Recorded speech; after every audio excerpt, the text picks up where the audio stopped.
All right, so let's start with the big story that we are tracking on Fineprint tonight. West Asia is on the edge. An angry Iran is threatening a reprisal against Israel and is reportedly planning its next course of action with its axis of resistance to avenge the assassination of the high-ranking figures in Hamas and the Hezbollah. Our next report analyzes the options that Iran is likely to take.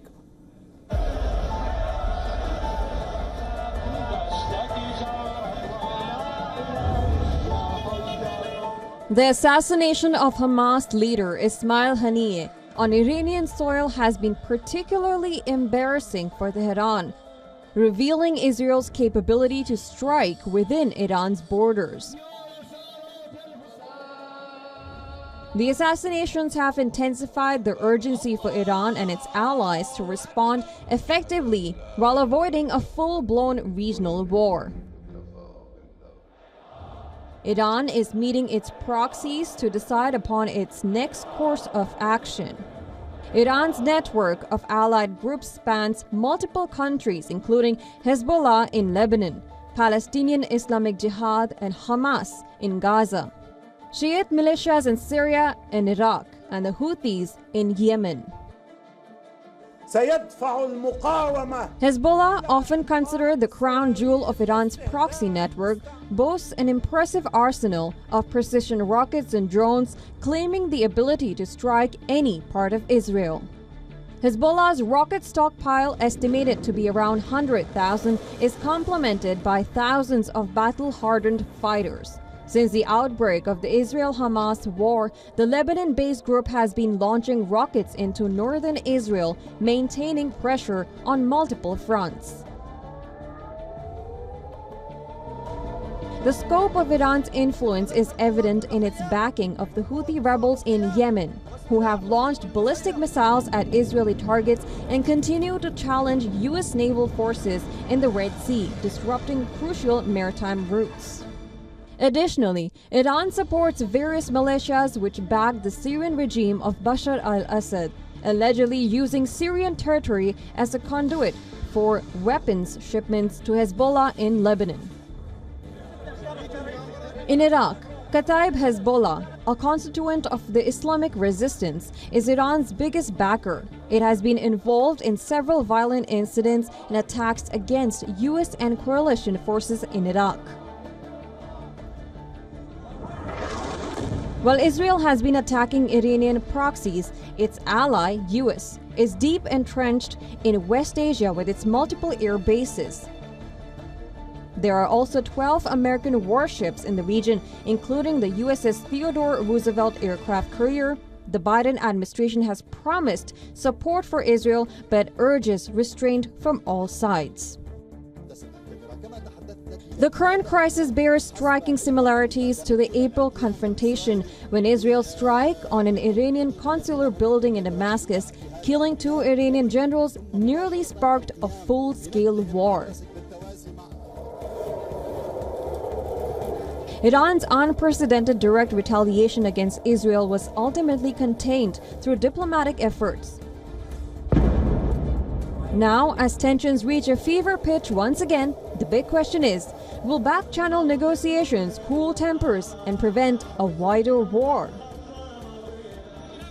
Bureau Report, WION, World is One. All right, now to give us more perspective on this developing story, we're being joined by former National Security Advisor to the German Chancellor, former German Chancellor Helmut Kohl, and also the former German ambassador to NATO, Mr. Joachim Bitterlich, who's joining us live from Normandy.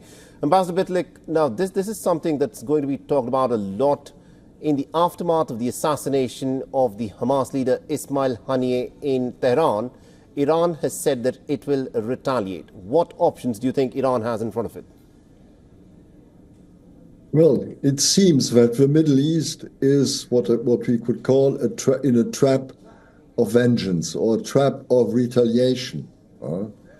And you know what's strange is, on the one side, it's perhaps a deep satisfaction or late satisfaction for the Israeli secret services and for the military after the shame of failure of 7th of October. But all comes, let's say, in the wrong moment. Tehran seems to be vulnerable, an assassination at home, executed probably by the Israelis, a sign of weakness, an embarrassing situation for the regime. And this comes in a totally wrong moment.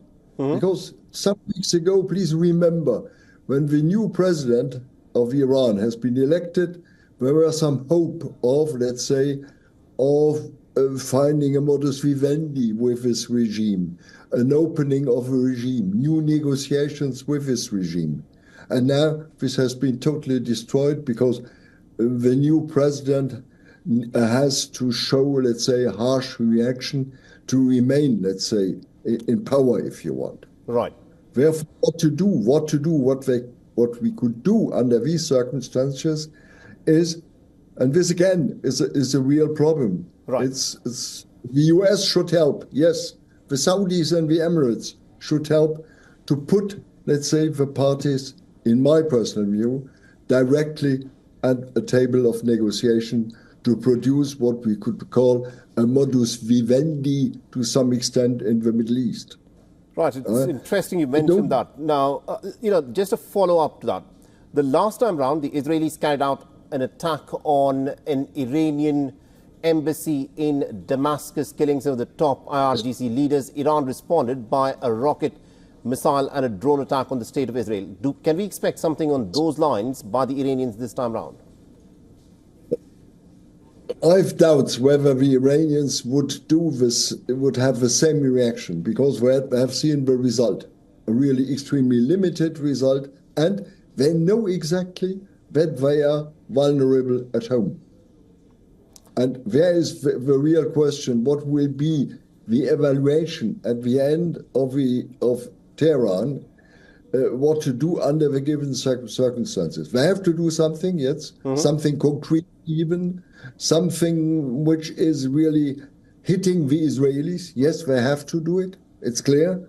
On the other hand, to do it in a limited way, as the Israelis have done in the past, right, and open the way, the path for, let's say, a real negotiation in the Middle East. And I'm here in Normandy, I'm in France, and people have asked me today, what should the Europeans do? And there are some doubts who has still links in the Middle East.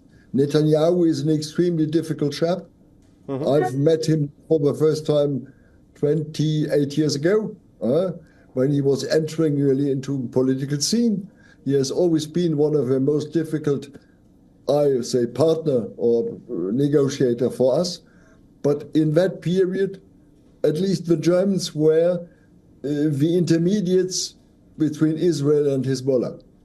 Right. It's over to some extent, I fear. All right. But therefore, the US are taken by, let's say, the pre-election period, and those who could help for me, and from whom I would like to see a much more, let's say, offensive spirit in this way, are the Saudis and the Emirates. I think we'll have to wait and watch as to what these potential intermediaries can actually do to try and cool down the tensions in West Asia. Thank you very much indeed, Ambassador, for joining us and getting us that perspective there. As always, a pleasure to act with you. For all the latest news, download the WION app and subscribe to our YouTube channel.